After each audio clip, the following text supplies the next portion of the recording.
Francè di Raffaele Pisani, legge Gennaro Sansoni.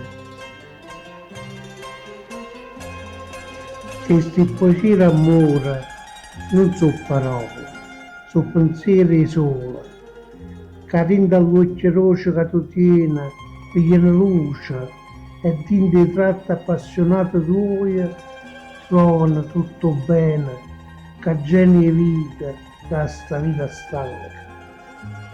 Queste poesie d'amore sono gocce ruvide in una notte cupa, sono acqua chiara in un deserto, sono dei sorrisi in angelo che se lo telo colorato mette in un cielo chiuso.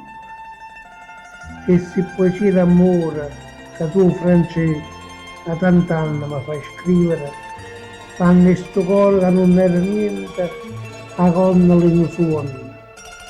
Fanno il cielo che mi tormentava una primavera nuova.